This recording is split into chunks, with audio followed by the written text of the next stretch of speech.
यजत्राः स्त्रैरङ्गैः तुष्टुवागं सस्तनूभिः व्यशेम देवहितं यदायुः स्वस्ति न इन्द्रो वृद्धश्रवाः स्वस्ति नः पूषा विश्ववेदाः स्वस्ति नस्तार्क्ष्यो अरिष्टनेमिः स्वस्ति नो बृहस्पतिर्ददातु ओम शांति शांति शांति हरि ओम श्री गुरुभ्यो नमः हरि ओम ಮುಂಡಕ ಎರಡನೆಯ ಖಂಡ ಎರಡನೆಯ ಮುಂಡಕ ಮೊದಲನೆಯ ಖಂಡ ಪಾರಾಯಣ ತದೇತ ಸತ್ಯಂ ಯಥಾ ಸುದೀಪ್ತಾತ್ ಪಾವಕಾತ್ ವಿಸ್ಫುಲ್ಲಿಂಗಾಃ ಸಹಸ್ರಶಃ ಪ್ರಭವಂತೆ ಸ್ವರೂಪಾಃ ತದಾಕ್ಷರಾತ್ ವಿವಿಧಾಃ ಸೌಮ್ಯ ಭಾವಾಃ ಪ್ರಜಾಯಂತೆ ತತ್ರ ಚೈವಾಪಿಯಂತಿ ದಿವ್ಯೋ ಹ್ಯಮೂರ್ತ ಪುರುಷಃ ಬಾಹ್ಯಾಭ್ಯಂತರೋ ಯಜಃ ಅಪ್ರಾಣೋ ಹ್ಯಮನಃ ಶುಭ್ರೋ ಹ್ಯಕ್ಷರಾತ್ ಪರತಃ ಪರಃ ಏತಸ್ಮಾತ್ ಜಾಯತೆ ಪ್ರಾಣೋ ಮನಃ ಸರ್ವೇಂದ್ರಿಯಾಣಿ ಚ ಖಂ ವಾಯುರ್ಜ್ಯೋತಿರಾಭಃ ಪೃಥ್ವಿ ವಿಶ್ವಸ್ಯ ಧಾರಿಣಿ ಅಗ್ನಿರ್ಮೂರ್ಧ್ವಾ ಚಕ್ಷುಷಿ ಚಂದ್ರ ಸೂರ್ಯೌ ದಿಶಃ ಶ್ರೋತ್ರೇ ವಾಗ್ ವಿವೃತಾಶ್ಚ ವೇದಾ ವಾಯು ಪ್ರಾಣೋ ಹೃದಯಂ ವಿಶ್ವಮಸ್ಯ ಪದ್ಯಾಂ ಪೃಥ್ವಿ ಏಷ ಸರ್ವಭೂತಾಂತರಾತ್ಮ ತಸ್ಮಾದಗ್ನಿಃ ಸಮಿಧೋ ಯಸ್ಯ ಸೂರ್ಯಃ ಸೋಮಾತ್ ಪರ್ಜನ್ಯ ಓಷಧಯ ಪೃಥಿವ್ಯಾಂ पुमान रेतः सिंचति योषितायां बल्ही प्रजा पुरुष संप्रसूता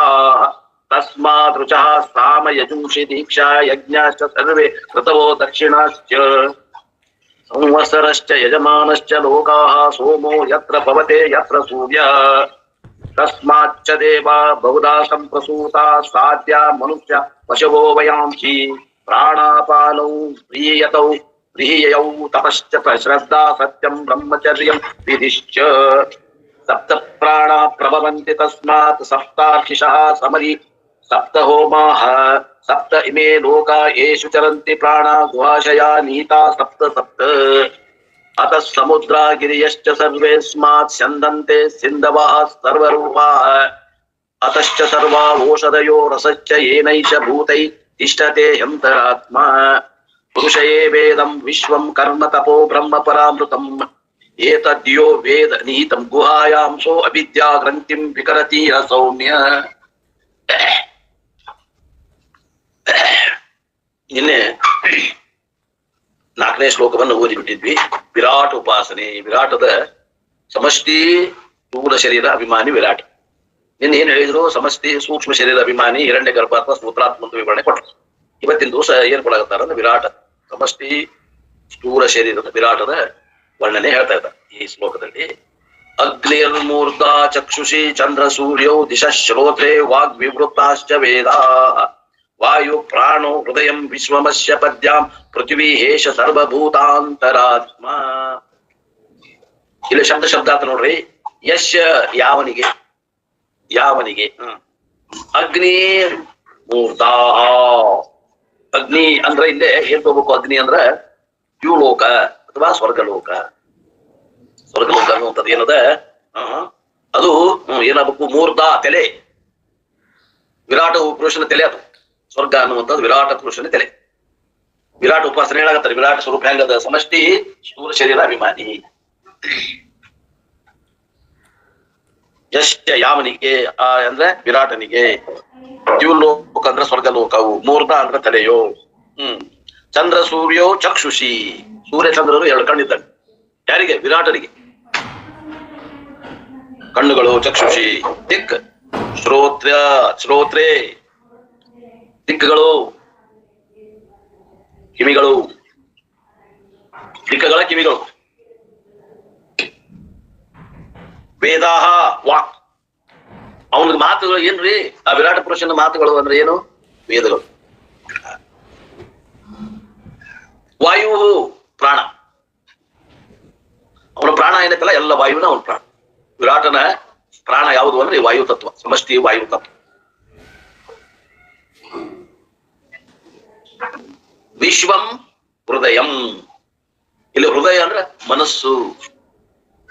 ಒಮ್ಮೊಮ್ಮೆ ಬುದ್ಧಿ ತಗೋತಾರ. ಹೃದಯ ಅಂದ್ರೆ ಇಲ್ಲಿ ಏನ್ ಮಾಡ್ಬೇಕು? ಮನಸ್ಸು. ಅಂದ್ರೆ ಈ ವಿಶ್ವವೇ ಅವನ ಮನಸ್ಸು. ಯಾರ್ದು? ವಿರಾಟ ಪುರುಷನ ಮನಸ್ಸು ಯಾವುದು ಅಂದ್ರೆ ವಿಶ್ವ. ಪದ್ಯಾಂ. ಪದ್ಯಾಂ ಅಂದ್ರೆ ಯಾವನ ಪಾದಗಳಿಂದ ಪೃಥ್ವಿ ಜಾತ, ಪೃಥ್ವಿಯು ಹುಟ್ಟಿರುವುದೋ ಆ ವಿರಾಟ ಪುರುಷನ ಪಾದಗಳಿಂದ ಈ ಪೃಥ್ವಿ ಹುಟ್ಟೈತ. ಏಷಃ ಈ ಸರ್ವಭೂತಾಂತರಾತ್ಮ. ಈ ಸರ್ವಭೂತಗಳ ಅಂತರಾತ್ಮನು. ಏತಸ್ಮಾತ್ ಏವ ಪುರುಷಾತ್ ಜಾಯತೆ, ಈ ಪುರುಷನಿಂದಲೇ ಹುಟ್ಟುತ್ತಾನೆ. ಈ ಸರ್ವಭೂತಗಳ ಅಂತರಾತ್ಮನು ಅಂದ್ರೆ ವಿರಾಟ ಪುರುಷನು ಈ ಪುರುಷನಿಂದಲೇ ಹುಟ್ಟುತ್ತಾನೆ. ಅಂದ್ರೆ ಪ್ರಥಮ ಶರೀರಿಯು 3 ಲೋಕಗಳೆಂಬ ದೇಹವೇ ಉಪಾಧಿಯಾಗಿ ಉಳ್ಳವನು ಅನಂತನೂ ಆದ ವಿಷ್ಣು ಸಗುಣ ಪರಮಾತ್ಮ. ಇವನೇ ಸರ್ವಭೂತಗಳಲ್ಲಿ ಇರುವಂತಹ ದೃಷ್ಟೃ, ಋಷಿ, ಶ್ರೋತೃ, ಮಂತ್ರು, ವಿಜ್ಞಾತೃ ಮತ್ತು ಸರ್ವಕರಣಗಳ ಆತ್ಮ. ಸರ್ವಕರಣಗಳ ಆತ್ಮ ಯಾರು? ಈ ವಿರಾಟ. ವಿರಾಟ ಸೃಷ್ಟಿ is being talked about. ಏನಂತಾರೆ rapport. From the subtle universe, the gross universe evolved, and that gross universe also is not away from God. From the subtle universe, ಸೂಕ್ಷ್ಮ ಪ್ರಪಂಚ, ಹಿರಣ್ಯಗರ್ಭ ಉತ್ಪತ್ತಿ ಆದ ನಂತರ ಪಂಚೀಕರಣ. ಸೂಕ್ಷ್ಮ ಶರೀರ ಇರ್ತಾವ, ಅವು ಪಂಚೀಕರಣ ಅಂದ್ರೆ ಸ್ಥೂಲ ಭೂತಗಳು ಪಂಚೀಕರಣ. Subtle universe, the gross universe evolved. ಈ ಸ್ಥೂಲವಾದಂತಹ ಈ ವಿಶ್ವ ಜಗತ್ತು ಸೃಷ್ಟಿ ಆಯ್ತು. And that gross universe also is not away from God. ಪರಮಾತ್ಮನಿಂದ ಎಷ್ಟು ದೂರ ಅದರಿ ಇದು ಜಗತ್ತು? ಅವನ ಒಳಗದ ಅಂತ ದೂರ ಎಷ್ಟು ಅದ ರೀ? ಒಳಗೆ ಎಷ್ಟು ದೂರ ಅದ? ಅದು ಇಲ್ವೇ ಇಲ್ಲ ಸರ್. ಇದ್ರೆ ಏನಾದ್ರು ದೂರ ಬರ್ತಾವ ಸರ್. ಇಲ್ವೇ ಇಲ್ಲ ಸರ್ ಅವನಲ್ಲಿ. 0 mm ಹೇಳ್ಬೇಕು. ಇಲ್ಲಂದವ್ರು ಮಾತು ಬೇರೆ, ಐತ್ ಅಂತ ನಾವು ಹೇಳ್ಬೇಕಲ್ರಿ. ಜಗತ್ ಐತಿ, ನಾನು ಹುಟ್ಟೇನಿ ಅನ್ನೋಂಗ ಈಗ ಅಧ್ಯಾರೋಪ ಮಾಡ್ಯಾರಂದ್ರ ಇಲ್ಲಿ ಒಪ್ಕೋಬೇಕು. ಅವ ಅನುವಾದ ಮಾಡ್ಕೋಬೇಕು. ನಾವು ಐತ್ ಅಂತ ಬಂದಾನ ಶಿಷ್ಯ ಅಂದ್ರೆ ನಾವು ಐತ್ ಅಂತ ಒಪ್ಕೊಳ್ಬೇಕು ಅನುವಾದ ಅಂತ. ನಿಜವಾಗಿ ಇಲ್ಲ ಆ ಮಾತು ಬೇರೆ. ಈಗ ಇದ್ದಾಗ ಎಷ್ಟು ಡಿಫ್ರೆನ್ಸ್ ಅದ, ಎಷ್ಟು ಕಿಲೋಮೀಟರ್ ಅದ ಅಂದ್ರೆ 0 mm ಅದ. ಯಾಕ 0 mm ಅದ? ಅಲ್ಲೇ ಐತದು. ಅದು ಅಧಿಷ್ಠಾನ ಐತಿ, ಅದು ಆತ್ಮ. ಅದ್ರ ಮ್ಯಾಗ ಅಧ್ಯಸ್ಥ ತೋರೈತಿ ಈ ಜಗತ್ತು. ಈ ಸಿನಿಮಾದಾಗ ಸ್ಕ್ರೀನಿಗೂ ಆ ಸ್ಕ್ರೀನ್ ಮ್ಯಾಗ ಬಿದ್ದಂತಹ ಒಂದ್ ಏನ್ ಚಿತ್ರ ಮೂಡ್ತಾವಲ್ಲ, ಎಷ್ಟು ಅಂತರ ಅದ?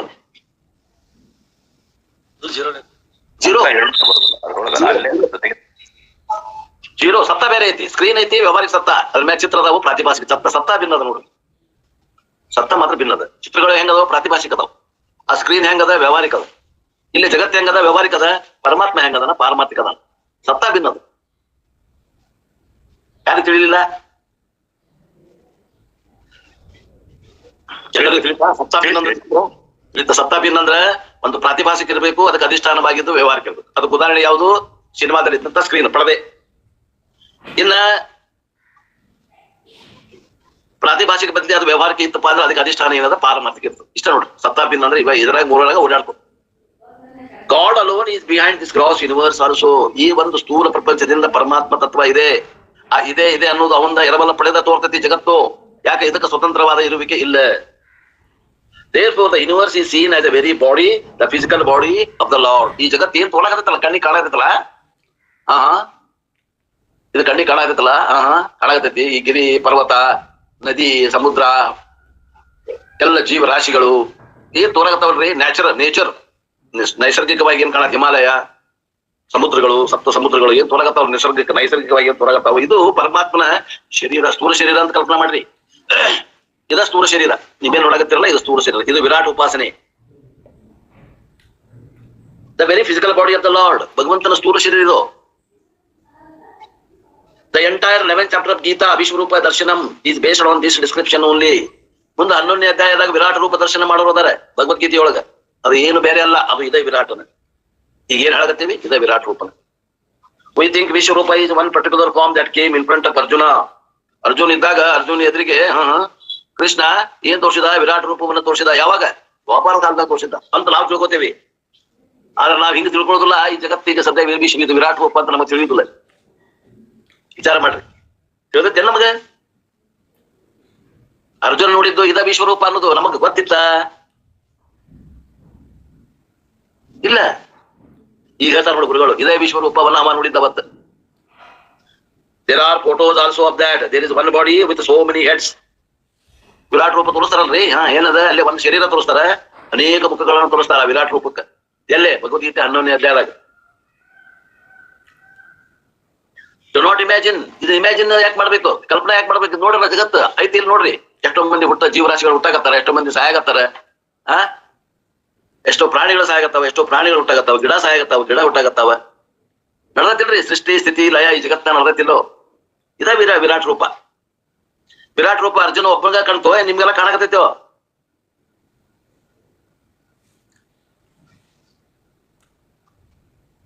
ಇದೇ ವಿಶ್ವರೂಪ.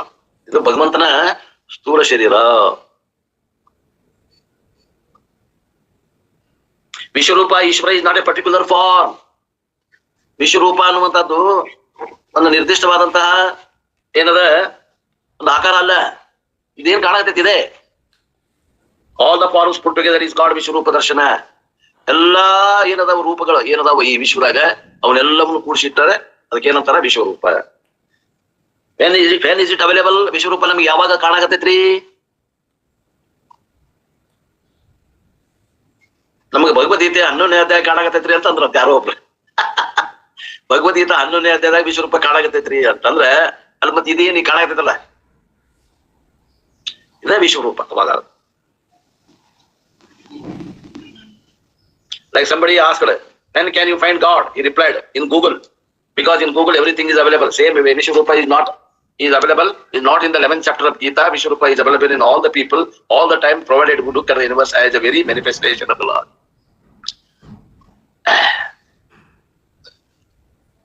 ಭಗವಂತನ ಸ್ಥೂಲ ಶರೀರ ಅಂತ ತಿಳ್ಕೊಂಡೆ ಅಂದ್ರೆ ಇದ ವಿರಾಟ್ ರೂಪ ಅನಿಸ್ಕೋತೈತಿ ನೋಡ್ರಿ. ವಿಚಾರ ಮಾಡ್ರಿ. ಭಗವದ್ಗೀತೆಯೊಳಗ 11ನೇ ಅಧ್ಯಾಯದಾಗ ಕೃಷ್ಣ ಅರ್ಜುನ ತೋರಿಸಿದ ಅಂತಲ್ಲ, ಎಲ್ಲ ಜೀವರಾಶಿಗಳಿಗೂ ಎಲ್ಲ ಕಾಲದಲ್ಲಿಯೂ ಈ ತೋರ್ತಾ ಇರುವಂತಹ ಈ ಜಾಗೃತ ಪ್ರಪಂಚದ ಏನೈತಲ್ಲ, ಇದು ಪರಮಾತ್ಮನ ವಿಶ್ವರೂಪ, ಇದೇ ವಿರಾಟ್ ರೂಪ. If you look at the world as a world, you are seeing the world. If you are seeing the world as a manifestation of God, which means there is an attitude of reference towards the God. ಇದನ್ನ ನೀವು ಜಗತ್ತು ಅಂತ ನೋಡಿದ್ರೆ ಜಗತ್ತಾಗ್ತದೆ. ಇಲ್ಲ ಇದು ಪರಮಾತ್ಮನ ವಿರಾಟ ರೂಪ ಅಂತಂದ್ರೆ ವಿರಾಟ್ ರೂಪ ಆಗ್ತದೆ. ಭಗವಂತ ಅಂತಿಕೊಂಡು ಯಾವಾಗ ಅದಕ್ಕೆ ಒಂದು ದೈವ ಭಾವನೆ ಸೇರಿಸಿದ್ವಿ ಅವಾಗ ಇದು ವಿರಾಟ ರೂಪ ಆಗ್ತದೆ. Referential appreciation of the word is called Vishwaroopa ದರ್ಶನ. ಆ ಚಸ್ಮಾ ಏನು ಭಗವಂತ ಅನ್ನುವಂತ ಚಸ್ಮಾ ಹಾಕಿದ್ವಿ ಅವಾಗ ಏನು ಜಗತ್ತೈತಲ್ಲ ಈ ಜಗತ್ತಿಗೆ ವಿಶ್ವರೂಪ ದರ್ಶನ ಅಂತಾರೆ. The only change that is required is our attitude. ಏನ್ ಬದಲಾವಣೆ ಆಗ್ಬೇಕ್ರಿ ಜಗತ್ತಾಗ? ಜಗತ್ನ ಹೆಂಗಿರ್ತ ಹಿಂಗ ಇರ್ಲಿ, ಮತ್ತೆ ಏನ್ ಬದಲಿ ಆಗ್ಬೇಕಂದ್ರೆ ನಮ್ ದೃಷ್ಟಿಕೋನ ಬದಲಿ ಆಗ್ಬೇಕು. ನಮ್ದು ದೃಷ್ಟಿಕೋನ ಬದಲೇ ಆಗ್ಬೇಕು ಆತ್ಮೀಯರೇ. Minus the attitude U C the world. ಆ ದೃಷ್ಟಿಕೋನ ಇಲ್ಲಂದ್ರೆ ನೀವೇನ್ ನೋಡಕತ್ತೀರಿ? ಜಗತ್ ನೋಡಕತ್ತೀರಿ. ಆ ದೃಷ್ಟಿಕೋನ ಮಾಡಿದ್ರೆ ಏನ್ ನೋಡಕತ್ತೀರಿ? ವಿಶ್ವರೂಪ ನೋಡಕತ್ತೀರಿ. ಅರ್ಜುನ ಒಬ್ಬನ ನೋಡಿಲ್ಲ, ನೀವು ನೋಡಕತ್ತೀರಿ ಆತ್ಮೀಯರೇ. And with this reverential attitude, you see Vishwarupa Ishvara. Here we get the description, but before that you have to add a note. ಆ ವಿಶ್ವರೂಪವನ್ನ ಏನ್ ನೋಡಕತ್ತೀವಲ್ಲ ಅದರ ವರ್ಣನೆ ಇಲ್ಲಿ ಈ ಶ್ಲೋಕದಲ್ಲಿ ಇದೆ. ಆ ಶ್ಲೋಕದಲ್ಲಿ ಇದ್ದದನ್ನ ನೋಡಕ್ಕಿಂತ ಮೊದಲ ನೀವು ಒಂದು ಸೂಚನೆಯನ್ನು ಗಮನಿಸಬೇಕು. ಯಾವ ಸೂಚನೆ ಹೇಳ್ತೇವೆ? ಪಂಚಸ್ಥೂಲ ಭೂತಾನಿ. ಬಿಫೋರ್ ವಿಶ್ವರೂಪ ಕೇಮ್ ಪಂಚಸ್ಥೂಲ ಭೂತಾನಿ. ಈ ವಿಶ್ವರೂಪ ಬರೋದ್ರಿಂದ ಮೊದಲ ಆ ಪಂಚ ಮಹಾಭೂತಗಳಿದ್ವಲ್ಲ, ಆಕಾಶ, ವಾಯು, ಅಗ್ನಿ, ಜಲ ಮತ್ತು ಪೃಥ್ವಿ, ಅವು ಸೂಕ್ಷ್ಮ ಪ್ರಪಂಚ ಏನಾತಲ್ಲ, ಸೂಕ್ಷ್ಮ ಪ್ರಪಂಚ ಅಂತಂದ ಹಿರಣ್ಯ ಗರ್ಭ ಏನಾಯ್ತು. ಆ ಹಿರಣ್ಯ ಗರ್ಭದಲ್ಲಿ ಏನಾಯ್ತು ಅಂದ್ರೆ ಪಂಚ ಸೂಕ್ಷ್ಮ ಮಹಾಭೂತಗಳು ಏನಿತ್ತು ಅವು ಪಂಚೀಕರಣ ಆಗಿ ಅವು ಏನಾದವು? ಸ್ಥೂಲ ಭೂತಗಳಾದವು. ಸ್ಥೂಲ ಭೂತಾನಿ. They are created. The subtle elements go through a process of classification called ಪಂಚೀಕರಣಂ. ಒಂದಕ್ಕೊಂದು ಕೂಡಿದಾಗ ಇವೆಲ್ಲ ಏನಾದವು? ಸ್ಥೂಲ ಭೂತಗಳಾದವು. ಕೂಡ್ಲಿಕ್ಕಂದ್ರೆ ಸೂಕ್ಷ್ಮ ಭೂತಗಳ ಇದು. Which we saw in Tattva-bodha. The 5 gross elements are the raw materials. ಕಚ್ಚಾ ಸಾಮಗ್ರಿ ಏನ್ರಿ ಸ್ಥೂಲ ಪ್ರಪಂಚಕ್ಕ? ಇವ ಅಪಂಚೀಕೃತ ಮಹಾಭೂತಗಳ ಕಚ್ಚಾ ಸಾಮಗ್ರಿಗಳು. For that Brahmandam is created. The Brahmandam is created. The universe is called Brahmandam. It's Brahmanda. ಈ ವಿಶ್ವ ಏನಂತಾರ? ಬ್ರಹ್ಮಾಂಡ. Brahmanda is the body of the God called Vishwarupa Ishvara. ವಿಶ್ವರೂಪ ವಿರಾಟನ ಶರೀರ ಈ ಜಗತ್ತು. That is said here, Sarvabhutantaratma. This is the name of Virat. Virat and the ಹೆಸರು ಸರ್ವಭೂತಾಂತರಾತ್ಮ. ಸರ್ವಭೂತಾಂತರಾತ್ಮ. ಸರ್ವಭೂತಾಂತರಾತ್ಮ ಅಂದ್ರೇನು? ಅಂತರಾತ್ಮ means ಸಾರಂ. ಏಕಃ ಸಾರಃ ಅಂತರಾತ್ಮ. Antaryami Ishvara is available. Bhagavatam says the first avataram of Lord is Matsyavatara. No. Lord is Matsya Kurma. Do not say. First avatar of Lord is the very word itself. ಏನಂತಾರ ಇಲ್ಲಿ? ಭಗವಂತ 9 ಅವತಾರ ತಾಯನಲ್ಲ, 10 ದಶಾವತಾರಗಳ, ಇನ್ನ 9 ಆಗ್ಯಾವ, ಇನ್ನ 10 ಕಲಿ ಇರ್ಲಿ. ಈ 9 ಅವತಾರ ಆಗ್ಯಾವ ಅಂತಂದ್ರೆ 1ನೇ ಅವತಾರ ಯಾವುದು ಅಂದ್ರೆ ಮತ್ಸ್ಯಾವತಾರ ಅಂತ ಹೇಳ್ಬೇಡ್ರಿ ಅಂತ. ಅದು ನಿಜವಾಗಿ 1ನೇ ಅವತಾರ ಮತ್ಸ್ಯಾವತಾರನ ಹೇಳ್ತಾರ. ಆದ್ರೆ 1ನೇ ಅವತಾರ ಅದಕ್ಕಿಂತ ಮೊದಲಾಗಿದ್ದು ಯಾವುದು? ಈ ಜಗತ್ತು 1ನೇ ಅವತಾರ. ಅದ್ರ ಹೇಳ್ತಾರ. Bhagavatam says the first avatar of Lord is Matsya Kurma. Do not say first avatar of Lord is very word itself. ಈ ಜಗತ್ತ 1ನೇ ಅವತಾರ. What is the glory of first ಅವತಾರ? ಏನ್ ಇದ್ರದ್ದು ಮಹತ್ವ, ಮಹಿಮೆ? The other avatars will come but go away. Narasimha Avatara was available only to Prahlada and contemporaries. Rama Avatara was available for Treta Yuga. Krishna Avatara was available for Dwapara Yuga. Vishwarupa Avatara of the Lord is available for which people? For all the people, all the time. ಅಂದ್ರೆ ಏನೇ ಹೇಳ್ತಾರೆ ಅಂತಂದ್ರೆ ಅಂಶಿಕ ಅವತಾರಗಳವೆಲ್ಲ ಯಾವ ರಾಮ ಅವತಾರ ಆಗಲಿ, ಕೃಷ್ಣ ಅವತಾರ ಆಗಲಿ, ನರಸಿಂಹ ಅವತಾರ ಆಗಲಿ, ಆ ಕಾಲದಾಗಿದ್ದಂತಹ ಕಂಟೆಂಪ್ರರಿ ಅಂದ್ರೆ ಆ ಕಾಲದಲ್ಲಿ ಇದ್ದಂತ ಜನರಿಗೆ ಅವು ಅವತಾರ ಕಂಡು ನೋಡ್ಯಾರ. ಉಳಿದವ್ರು ನೋಡಕತ್ತೇನೋ ಆಗೋದಿಲ್ಲ. ಎಲ್ಲರೂ ನೋಡಬಹುದಾದಂತಹ ಭಗವಂತನ ಅವತಾರ ಯಾವ್ದಂದ್ರೆ ಇದು ಮೊದಲನೇ ಅವತಾರ, ಈ ವಿಶ್ವ ರೂಪ ಐತಲ್ಲ. ಇದನ್ನ ಎಲ್ಲರೂ ಯಾವಾಗ ಬೇಕಾವಾಗ ಫ್ರೀ ಆಗಿ ನೋಡ್ಕೋಬಹುದು. It is all available all the times. ನೋಡ ಸರ ನೋಡೋಣ ನೋಡ ಬಿಡ್ಬೇಡ. ಹೇಳ್ರಿಪ್ಪ ಹೇಳ್ರಿ. ಸಂಖ್ಯೆ ಇದು ಇಲ್ಲ, ನಾ ಇಲ್ಲಿ ಬರಾಕತ್ತೀನಿ. ಇಲ್ಲಿ ಒಬ್ರು ಮನಿಗ್ ಹೋಗಿದ್ದೆ, ಗೆಸ್ಟ್ ಬರಾಕತ್ತೀನಿ, ದಾರಿಯಾಗದೀನಿ. ಯಾಕ್ರಿ ಕೇಳಾಕತ್ತೀನ? ಯಾಕ್ರಿ ಏನೇ ಹೇಳಕತ್ತೀನಿ, ಕೇಳಿ. ಓಕೆ, ಇಷ್ಟೆಲ್ಲ ಒಂದ್ 10 ನಿಮಿಷ ಕೆಲಸ ಇತ್ತು, ಓದ್ತಿರ? ಅಯ್ಯೋ ಶಿವ, ದಾರಿಯಾಗದೀನಿ. ಓದ್ಬೇಕ ಒಂದ ಇಲ್ಲ, ನಾ ದಾರಿಯಾಗದೀನಿ, ಹೆಂಗ್ ಓದ್ಬೇಕ? ಆಗುದಿಲ್ಲ ಬಿಡ್ರಿ, ನಾನು ಓದ್ತೇನೆ. ನಾ ಈಗ ಬರಾಕತ್ತೀನಿ, ಬಂದಿಂದ ಬೇಕಾದ್ರೆ ನಿಮ್ಗೆ ಹೇಳ್ತೇನೆ. Look at the beautiful description. Fourth mantra expanded is the 11th chapter of Gita. ಇದೇನು 4ನೇ ಮಂತ್ರ ಐತಿ ಮುಂಡಕೋಪನಿಷತ್ತು, 2ನೇ ಮುಂಡಕದಾಗ 4ನೇ ಮಂತ್ರ ಏನ್ ಇವತ್ತು ಓದಿದ್ವಿ. ಈ ಮಂತ್ರದ ಅರ್ಥ, ವಿಶೇಷ ಅರ್ಥನ ಭಗವದ್ಗೀತೆಯೊಳಗೆ ಪೂರ್ಣ 11ನೇ ಅಧ್ಯಾಯದಾಗ ವಿಸ್ತಾರ ಮಾಡ್ಯಾರ ವ್ಯಾಸಾಚಾರ್ಯ. ಅಂದ್ರೆ ಭಗವದ್ಗೀತಾ ಅಂತಂದ್ರೆ ಉಪನಿಷತ್ ಅಂತ ಹೇಳ್ತಾರೆ. ಹೌದು, ಉಪನಿಷತ್ತದ ಕೈಗಳ ತಗೊಂಡು ಆ ಕಾಲಕ್ಕೆ ತಕ್ಕಂಗೆ ಹೇಳುದ ಏನದಾವು ಸ್ಮೃತಿ ಗ್ರಂಥಗಳು. ಶ್ರುತಿ ಯಾವಾಗಲೂ ಬದಲಿ ಆಗಂಗಿಲ್ಲ, ಸ್ಮೃತಿ ಮಾತ್ರ ಕಾಲಕ್ಕೆ ತಕ್ಕಂಗೆ ಬದಲಿ ಆಗ್ಕೊಂತ ಹೋಗ್ತದೆ. So this fourth mantra is expanded in the 11th chapter of Gita. Now you know from where Krishna has borrowed. ಭಗವಂತ ಎಲ್ಲಿಂದ ತಗೊಂಡ್ರಿ ಇದು ವಿರಾಟ್ ರೂಪ ಅಂತಂದ್ರ ಇಲ್ಲಿ ಮುಂಡಕ ಉಪನಿಷತ್ನಾಗ 2ನೇ ಮುಂಡಕದಾಗ 1ನೇ ಖಂಡದಾಗ 4ನೇ ಮಂತ್ರದಾಗಿಂದ ಕೈಗಳ ತಗೊಂಡು ಅಲ್ಲಿ ಹೇಳಾಗತ್ತಾನ. ಯಾರಿಗೆ? ಅರ್ಜುನ ಹೇಳಾಗತ್ತಾನ. ಅದಕ್ಕೆ ಸರ್ವೋಪನಿಷತ್ತೋ ಗಾವೋ ಅಂತ ಹೇಳ್ಯಾರ ನೋಡ್ರಿಪ್ಪ ಪ್ರಾರ್ಥನಾದೊಳಗ. ಸರ್ವೋಪನಿಷತ್ತೋ ಗಾವೋ ದೊಗ್ಧ ಗೋಪಾಲ ನಂದನ ಪಾರ್ಥೋ ವತ್ ಸುಧೀರ್ ಭೋಕ್ತ ಗೀತಾಮೃತಂ ಮಾತ್. ಅದಕ್ಕೆ ಹಂಗ Krishna has borrowed from the Veda, but he can borrow because Veda also is his own only. There is no copyright issued involved. Look at the mantra. Mantra nodri. Agnir Murta. Here the word Agni represents Swargaloka. Agni ಅನ್ನೋದೆಲ್ಲ ಸ್ವರ್ಗಲೋಕಕ್ಕೆ ಹೋಗ್ಬೇಕು ನಾವು. ಇದೇ ಯಾಕೆ ಅರ್ಥ ತಗೋಬೇಕು? ಬ್ರಹ್ಮಸೂತ್ರ ಕಲಿಬೇಕು. ಇಲ್ಲಿ ಅಗ್ನಿ ಅನ್ನೋದೆಲ್ಲ ಅಗ್ನಿ ಹೋಗ್ಬಾರ್ದು, ಮತ್ತೆ ಏನ್ ತಗೋಬೇಕು ಅರ್ಥ? ಸ್ವರ್ಗಲೋಕಕ್ಕೆ ಅಗ್ನಿ ಅಂದಾರೆ. It is a technical word.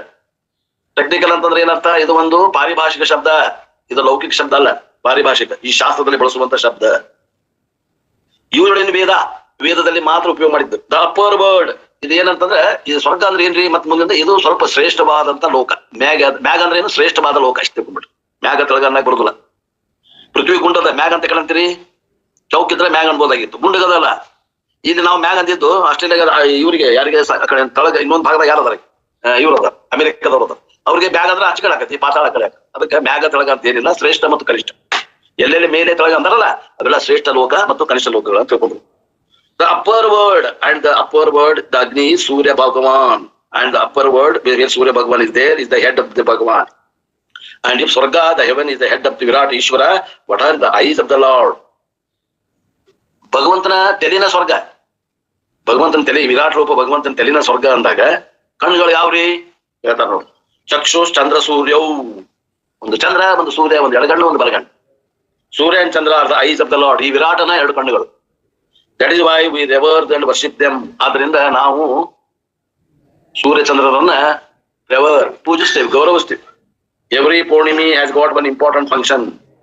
ಪ್ರತಿ ಹುಣ್ಣಿಮೆಗೂ ಸ್ವೀಟ್ ಮಾಡ್ರಿ, ಇವತ್ತು ಹಬ್ಬ ಐತಿ, ಏನು ಹುಣ್ಣಿಮೆ ಐತಿ, ಫಂಕ್ಷನ್ ಮಾಡ್ತೀವಿ. Are the other Poornima is important for moon worship.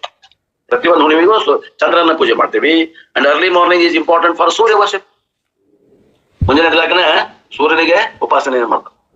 Because both of them are Bhagwan's eyes. ಅವೆರಡು ಭಗವಂತನ ಕಣ್ಣುಗಳು. What are the ears of the Bhagwan? ಭಗವಂತನ ಕಿವಿಗಳು ಯಾವುವು? ದಿಶಾಶ್ರೋತ್ರೆ, ದಿಕ್ಕುಗಳ ಇವ್ ಕಿವಿಗಳು ಭಗವಂತನ. All the 10 directions are the ears of the lord. 10 ದಿಕ್ಕುಗಳು ಅದಾವ ಏನ್ರಿ? 10 ದಿಕ್ಕುಗಳು ಕೂಡ ಅವೇನು? ಪರಮಾತ್ಮನ ಕಿವಿಗಳು. 10 ದಿಕ್ಕುಗಳು ಯಾವ್ರಿ? ಪೂರ್ವ, ಪಶ್ಚಿಮ, ಉತ್ತರ, ದಕ್ಷಿಣ, ಈಶಾನ್ಯ, ವಾಯವ್ಯ, ಆಗ್ನೇಯ, ನೈಋತ್ಯ, ಮೇಲೊಂದು ಕೆಳಗೊಂದು. ಬರೋಬ್ಬರ ಕರೆಕ್ಟ್. ಇವು 10 ದಿಕ್ಕು ಏನದಾವಲ್ಲ, ಪೂರ್ವ, ಪಶ್ಚಿಮ, ಉತ್ತರ, ದಕ್ಷಿಣ, ವಾಯುವ್ಯ, ಈಶಾನ್ಯ, ಆಗ್ನೇಯ, ನೈಋತ್ಯ ಮತ್ತೆ ಮೇಲೆ ಮತ್ತೆ ಕೆಳಗೆ, ಒಟ್ಟು 10 ದಿಕ್ಕುಗಳು ಏನಾವ ಇವು ಪರಮಾತ್ಮನ ಕಿವಿಗಳು. You can never keep any secret away from lord. ಅವ್ನ 10 ಕಿವಿ ಇರೋದ್ರಿಂದ ಅವಂಗ ಮುಚ್ಚಿ ನಾವ್ ಏನಾದ್ರು ಮಾಡ್ತೇವಿ ಮಾಡ್ತಿದ್ರೆ ಅಸಾಧ್ಯ ಇಲ್ಲ. ಅವ್ನ ಕಿವಿ ಬೀಳುದ ಅಂತ ಅರ್ಥ. ಇರುವಿ ಕಾಲಿನ ಸಪ್ಪಳನ ಗೊತ್ತಾಗತ್ತಂತ. ಇವ್ನಿ ಖಾಲಿ ಸಪ್ಲ ಗೊತ್ತಾಗತ್ತೆ ಭಗವಂತ. Even if you whisper in the ears, remember there is another one listening to that. Even when you talk to yourself, some people talk to themselves alone, that also is heard by the Lord. ಒಬ್ಬೊಬ್ರು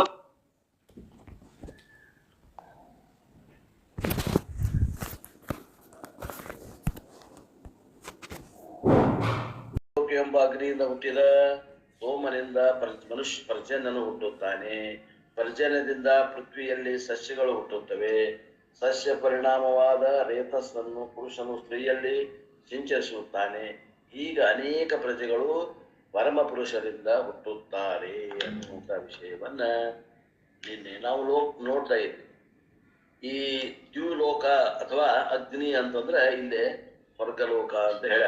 ಅದು ಸ್ವರ್ಗಲೋಕ ಅನ್ನುವಂಥದ್ದು ಮೊದಲನೇ ಅಗ್ನಿ, ಪರ್ಜನ್ಯ ಅನ್ನುವಂಥದ್ದು 2ನೇ ಅಗ್ನಿ, ಪೃಥ್ವಿ ಅನ್ನುವಂಥದ್ದು 3ನೇ ಅಗ್ನಿ, ಪುರುಷ ಅನ್ನುವಂಥದ್ದು 4ನೇ ಅಗ್ನಿ, ಸ್ತ್ರೀ ಅನ್ನುವಂಥದ್ದು 5ನೇ ಅಗ್ನಿ. ಈ ಪಂಚಾಗ್ನಿಗಳ ಮೂಲಕ ಸಂಸಾರದಲ್ಲಿ ಹುಟ್ಟಿರುವ ಪ್ರಾಣಿಗಳೆಲ್ಲವೂ ಪರಮ ಪುರುಷನಿಂದಲೇ ಹುಟ್ಟಿದ್ದಾರೆ ಎಂದು ಈ ಮಂತ್ರ ಹೇಳಿದೆ ಅನ್ನುವಂಥ ವಿಚಾರವನ್ನು ನಿನ್ನೆ ನೋಡ್ತಾ ಇದ್ವಿ. ನಿನ್ನೆ ನಾವು ಪಂಚಾಗ್ನಿ ವಿದ್ಯೆ ಅದರ ಕುರಿತು ಮಾತಾಡ್ತಾ ಇದ್ವಿ.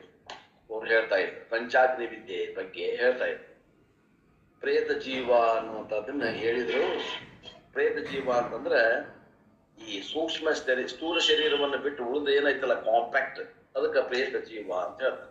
ಅಂದ್ರೆ ಸೂಕ್ಷ್ಮ ಶರೀರ, ಕಾರಣ ಶರೀರ ಮತ್ತು ಚಿದಾಭಾಸ ಮತ್ತು ಚಿತ್ ಇವೆಲ್ಲಗಳ ಒಂದು ಗುಂಪಿಗೆ ಏನಂತೇವೆ ನಾವು ಪ್ರೇತ ಜೀವ ಅಂತ ಹೇಳ್ತಾರ ಅನ್ನುವಂಥ ಮಾತು ಹೇಳಿದ್ವಿ. ಇಷ್ಟೆಲ್ಲ ಆದ್ಮೇಲೆ ಸ್ಥೂಲ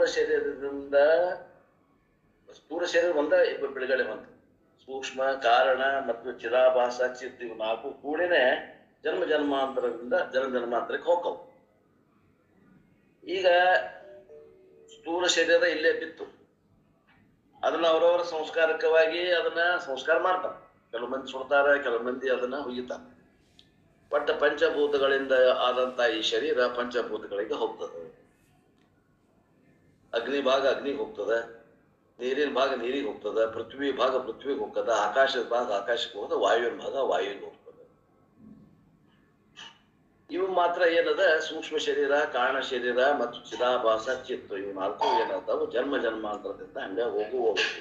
ಈ ಜನ್ಮದಿಂದ ಬಂತೊಂಡ್ರಿ ಹಂಗಾರ ಮುಂದಿನ ಶರೀರ ಎಂತಾದ್ ಬರ್ತದೆ, ಈ ಮುಂದಿನ ಶರೀರ ಹೆಂಗ್ ಬರ್ತದೆ, ನೆಕ್ಸ್ಟ್ ಫಿಸಿಕಲ್ ಬಾಡಿ ಅನ್ನುವಂಥದ್ದು ಪಂಚಾಗ್ನಿಯಲ್ಲಿ ಹೇಳಿದ್ದನ್ನ ಇಲ್ಲೇ ಹೇಳದ. ದ ಜೀವ supposed to travel, and for certain type of jivas how it happens, that is the Panchagni Vidya describes. ಈಗೇನಂತೇವಲ್ಲ ಸ್ಥೂಲ ಶರೀರ ಇಲ್ಲೇ ಉಳ್ಕೊಂತಿದ್ ಹೊರಗಿನ ಕವರಿಂಗ್, ಇನ್ನು ಒಳಗಿನ ಸೂಕ್ಷ್ಮ ಶರೀರ, ಕಾರಣ ಶರೀರ, ಗಂಡು ಚಿದಾಭಾಸ ಮತ್ತು ಚಿತ್ ಇದು ಹೆಂಗ ಟ್ರಾವೆಲ್ ಮಾಡ್ತದ ಅಂತಂದ್ರ ಚಿದಾಭಾಸ ಟ್ರಾವೆಲ್ ಮಾಡ್ತದ, ಚಿತ್ ಟ್ರಾವೆಲ್ ಮಾಡಲ್ಲ. ಯಾಕ ಚಿತ್ ವ್ಯಾಪಕ ಅದ. ಆ ಜೀವ ಹೆಂಗ suppose to travel, and for certain type of jivas how it happens, that have been that particular Panchagni Vidya describes. ಜೀವನ ಸಂಚಾರ ಹೆಂಗ ಹೋಗ್ತದ ಅನ್ನುವಂಥದ್ದನ್ನ ಪಂಚಾಗ್ನಿ ವಿದ್ಯೆ ಹೇಳ್ತದ. Now in the case of certain jivas, after death cremation takes place. Cremation is considered to be the final Vedic ritual done by us. ಸಂಸ್ಕಾರ ಕೊಡ್ತಾರ ನೋಡಿ, ಕ್ರಿಮೇಷನ್ ಅಂದ್ರೆ ಸಂಸ್ಕಾರ, ಅಂತ ಸಂಸ್ಕಾರ ಕೊಡ್ತೇವಲ್ಲ, ಅದ ಹೇಳಿದರಾಗಲಿ ಹುಯ್ಯುವುದರಾಗಲಿ ಅಥವಾ ಸುಡುವುದರಾಗಲಿ ಏನು ಸಂಸ್ಕಾರ ಕೊಡ್ತೇವಲ್ಲ, ಆ ಸಂಸ್ಕಾರ ನಮ್ಮ ಹಿಂದೂಗಳಲ್ಲಿ ಅದು ಬಹಳ ಪ್ರಮುಖ ಅದ. ವೇದದಲ್ಲಿ ಕೂಡ ಅದನ್ನು ಹೇಳ್ಯಾರ. But since we cannot do that directly, it is done by our children on behalf of us. In that cremation, finally, we are offering our physical body into the Agni. ಏನ್ ಹೇಳ್ತಾರೆ ಇಲ್ಲಿ ಅಂತಂದ್ರೆ, ಶಾಸ್ತ್ರವೀತವಾಗಿ ಹೇಳ್ಬೇಕಂದ್ರ ಈ ಸ್ಥೂಲ ಶರೀರವನ್ನ ಮರಣ ಸಂಭವಿಸಿದ ನಂತರ ಸ್ಥೂಲ ಶರೀರವನ್ನ ಅಗ್ನಿಯಲ್ಲಿ ಹಾಕ್ತೀವಿ. who represents Bhagavan. Agni is the messenger. ಭಗವಂತನ ಸಂದೇಶ ಯಾರು ಮೆಸೆಂಜರ್ ಅಂದ್ರೆ ಏನಂತ ಮೆಸೆಂಜರ್ ದೂತ ಸುದ್ದಿಯನ್ನ ಹೇಳುವ ಸುದ್ದಿಯನ್ನು ಮುಟ್ಟಿಸುವ ದೂತ. ಯಾರು ಅಗ್ನಿ ಏನಲ್ಲ ಭಗವಂತನ ದೂತ. ದೇವತೆಗಳೆಲ್ಲವೂ ದೂತರೇ, ಪರಮಾತ್ಮನ ಕೈ ಕೆಲಸ ಮಾಡುವಂತ ಬೇರೆ ಬೇರೆ ಖಾತೆಗೆ ಒಬ್ಬೊಬ್ಬರು ಮಂತ್ರಿಗಳನ್ನ ಹೆಂಗ್ ಮಾಡ್ತಾರ ಹಂಗ ಭಗವಂತನ ಕೈ ಕೆಲಸ ಮಾಡುವಂತ ಮಂತ್ರಿಗಳಿದ್ದಾಗ ಇವರೆಲ್ಲ ದೇವತೆಗಳು. Agni is a messenger and when this body is cremated, ಯಾವಾಗ ಈ ಶರೀರಕ್ಕೆ ಸಂಸ್ಕಾರ ಕೊಡ್ತಾರೋ ವೇದ says the next physical body according to the law of karma is already given to the jiva. ಅಲ್ಲೇ ಕೆಲವೊಂದು ಲಾ ಆಫ್ ಕರ್ಮದ ನಿಯಮಗಳು ಅಂತ ಹೇಳ್ತಾರೆ, ವೇದದಾಗ ಹೇಳ್ತಾರೆ. ಆ ನಿಯಮಗಳಿಗೆ ಅನುಗುಣವಾಗಿ ಮುಂದಿನ ಶರೀರ ಪ್ರಾಪ್ತಿ ಆಗ್ತದೆ. But it is very very minute and invisible form. ಇದು ಹೆಂಗದ ಅಂತಂದ್ರೆ ಈ ಸೂಕ್ಷ್ಮ ಶರೀರ, ಕಾರಣ ಶರೀರ ಮತ್ತು ಚಿದಾಭಾಸ ಏನದ ಇದು ಬಹಳ ಸೂಕ್ಷ್ಮದ, ಕಣ್ಣಿಗೆ ಕಾಣೋದಿಲ್ಲ. According to Veda, when the body is cremated, Agni Bhagwan what he does, ಏನ್ ಮಾಡ್ತಾನ ಅಗ್ನಿ ಭಗವಂತ ಏನ್ ಮಾಡ್ತಾನ? ಅಗ್ನಿ ಏನ್ ಮಾಡ್ತಾನಪ್ಪ ಅಂತಂದ್ರೆ Agni knows all the karmas of the jiva. ಜೀವ ಮಾಡಿದ ಎಲ್ಲ ಕರ್ಮಗಳನ್ನು ಕೂಡ ಅಗ್ನಿ ಉತ್ತರಾದಿಗಳು ಇರ್ತಾರಲ್ಲ, ಅವರು ಅಗ್ನಿ ಸಾಕ್ಷಿಯಾಗಿ ಎಲ್ಲ ಕರ್ಮಗಳನ್ನು ಮಾಡಿರ್ತಾರೆ. ಆದ್ರಿಂದ ಈ ಫಲಾನ್ ಬೈವಿ ಎಕ್ಸ್ ಅನ್ನುವಂತ ಒಬ್ಬ ಮನುಷ್ಯ ಇವತ್ತು ಅವ ತೀರ್ಕೊಂಡಂತ ನಾವು ಮಾಡಿದಂತ ಎಲ್ಲ ಕರ್ಮಗಳನ್ನ ನೋಡಿ ನಾವು ಸಾಕ್ಷಿ ಯಾರು? ಈ ಅಗ್ನಿದೇವ ನೋಡಿರ್ತಾನ. ಅವ ಅಗ್ನಿದೇವ ನೋಡಿರೋದ್ರಿಂದ ಆಲ್ ದ ಕರ್ಮ ಜೀವ ಅಗ್ನಿ ನಯ ಸ್ವೇದ ರಾಯೇ ಅಸ್ಮಾದ್ ವಿಜ್ಞಾನಿ ದೇವ ವೈನಾನಿ ವಿದ್ವಾನ್ ಅಂದ್ರ ಈಶಾಪನಿಷತ್ತದಾಗ ಐತಂತ ನೋಡ್ರಿ ಮಂತ್ರ, ಈಶಾವೋಪನಿಷತ್. ಅಗ್ನಿ ದೇವತಾ knows all the karmas of the jiva and ಅಗ್ನಿ ದೇವತಾ looks that chart. ಅವ್ ಮಾಡ್ಯಾನ ಏನೇನ್ ಮಾಡ್ಯಾನ ಅವ್ನ ಕಡೆ ಲಿಸ್ಟ್ ಇರ್ತದ, ಆ ಲಿಸ್ಟ್ ನೋಡ್ತಾನ ಅಗ್ನಿ ದೇವ ನೋಡ್ತಾನ. he has a computer, he looks at the ಸಂಚಿತ ಕರ್ಮ. ಅವನ್ ಅವನ ಕಡೆ ಒಂದು ಕಂಪ್ಯೂಟರ್ ಅದ, ಆ ಕಂಪ್ಯೂಟರ್ನಾಗ ಸಂಚಿತ ಕರ್ಮಗಳನ್ನ ನೋಡ್ತಾನ ಆ ಜೀವಿ. ಬೇಸ್ಡ್ ಆನ್ ಸಂಚಿತ ಕರ್ಮ ವಾಟ್ ಇಸ್ ದ ನೆಕ್ಸ್ಟ್ ಪ್ರಾರಬ್ಧ, ಆ ಸಂಚಿತ ಕರ್ಮದಾಗ ಈಗ ಫಲ ಕೊಡ್ಲಿಕ್ಕೆ ಉದ್ಯುಕ್ತವಾದಂತ ಕರ್ಮ ಯಾವ್ದದ ನೋಡ್ತಾನ. And based upon the prarabdha, the next physical body in a minute form is given to this jiva. ಆ ಜೀವನಿಗೆ ಆ ಸೂಕ್ಷ್ಮವಾದಂತ ಮೈನ್ಯೂಟ್ ಫಾರ್ಮ್ ದಲ್ಲಿ ನೆಕ್ಸ್ಟ್ ಯಾವ ಸ್ಥೂಲ ಶರೀರ ಕೊಡಬೇಕನ್ನೋದು ನಿರ್ಧಾರ ಆಗ್ತದೆ. ಯಾರು ಮಾಡೋರು ನಿರ್ಧಾರ? ಎಲ್ಲ ನೋಡಿ ನಿರ್ಧಾರ ಮಾಡೋ ಅಗ್ನಿದೇವ. And this minute physical body also the jiva carry. ಆ ಒಂದು ಸೂಕ್ಷ್ಮ ಶರೀರವನ್ನ ಜೀವ ಹೊತ್ಕೊಂಡು ಹೋಗ್ತಾನ. ಯಾವ ಶರೀರ ಸೂಕ್ಷ್ಮ ಶರೀರವನ್ನ ಅಗ್ನಿದೇವ ಕೊಟ್ಟಿರ್ತಾನಲ್ಲ, ಆ ಸೂಕ್ಷ್ಮ ಶರೀರದ ಉಪಾದಿಯಿಂದ ಏನ್ ಮಾಡ್ತಾನ ಮನುಷ್ಯ ಟ್ರಾವೆಲ್ ಮಾಡ್ತಾನೆ. Panchagni is explained. The minute physical body is not visible now. ಇಷ್ಟಾದ್ರೂ ಕೂಡ ಈಗೂ ಕೂಡ ಅದು ಕಣ್ಣಿಗೆ ಕಾಣಂಗಿಲ್ಲ. ಅದಕ್ಕೆ ವ್ಯಕ್ತಿಗತವಾದಂತ ಒಂದು ಅಸ್ತಿತ್ವ ಅದ. ನಾನು ಅಂತ ಆ ಪರಮಾತ್ಮಗೆ ನಾನು ಅನ್ನೋದು ಈ ಉಪಾದಿಯಿಂದ ಕೂಡಿದ್ದಕ್ಕೆ ನಾನು ಅಂತ ಹೋಗ್ತದೆ. The minute physical body is not visible now.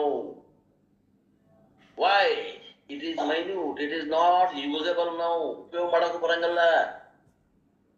ಉಪಯೋಗ ಮಾಡ್ಬೇಕಂತಂದ್ರೆ ಯಾವ ಬರ್ತದೆ? ಸ್ಥೂಲ ಅದ ಪಂಚೀಕರಣ ಆಗು, ಅವಾಗ ಉಪಯೋಗ ಮಾಡಬೇಕು. It has to be inflated for appropriate usage. And so this minute physical body is supposed to go through 5 stages called Panchagni. 5 ಹಂತಗಳನ್ನು ದಾಟಿ ಹೋದ ಮ್ಯಾಗ ಇದು ವ್ಯವಹಾರಕ್ಕೆ ಯೋಗ್ಯತಾ ಪ್ರಾಪ್ತಿ ಆಗ್ತದೆ. ಅವು 5 ಸ್ಟೇಜ್ಗಳು ಯಾವುವು ಅಂದ್ರೆ ಅವ 5 ಯಜ್ಞಗಳು. ಅದ್ರ ಹೇಳಿದಲ್ಲ ಅದ ಯಜ್ಞಗಳು ಯಾವುವು? ಪಂಚಾಗ್ನಿಗಳು. The body gets cooked as it way. ಏನಂದ್ರೆ 5 ಅಗ್ನಿಗಳಿಂದ 5 ಅಗ್ನಿಗಳಿಂದ ಏನಾಗ್ತದ? ಅಡಿಗೆ ಹೆಂಗ ತಯಾರಾಗ್ತದಲ್ಲ ಹಂಗ ಈ ಜೀವಿಗಳು ಅಲ್ಲೇ ಆ ಪ್ರಕ್ರಿಯೆಯೊಳಗೆ ಹಾಸಿ ಬರ್ಬೇಕು. 5 ಅಗ್ನಿಗಳು ಹಾಸಿ ಬಂದಾಗ ಅವರು ಸ್ಥೂಲವಾಗಿ ವ್ಯವಹಾರ ಮಾಡ್ಲಿಕ್ಕೆ ಯೋಗ್ಯತಾ ಪ್ರಾಪ್ತಿ ಆಗ್ತದ. Just as a vegetable have to be cooked. ಹೆಂಗ ನಾವು ವೆಜಿಟೇಬಲ್ ಅಂದ್ರ ಕಾಯಿಪಲ್ಯಗಳನ್ನ ಪಕ್ವ ಮಾಡ್ತೇವೆ, ಹಂಗ ಪಕ್ವ ಆಗಿ ಬರ್ತಾವ ಜೀವಿಗಳು. before absorption. Similarly, before using the body, this minute body has to be cooked in 5 places. 5 ಸ್ಥಳಗಳಲ್ಲಿ ಈ ಸೂಕ್ಷ್ಮ ಶರೀರ ಏನೈತಲ್ಲ ಅದು ಕುಕ್ ಆಗ್ಬೇಕು. ಅಂದ್ರೆ ಕುಕ್ ಆಗ್ಬೇಕಂದ್ರೆ ಏನಾಗಬೇಕು? ಹಣ್ಣಾಗಬೇಕು.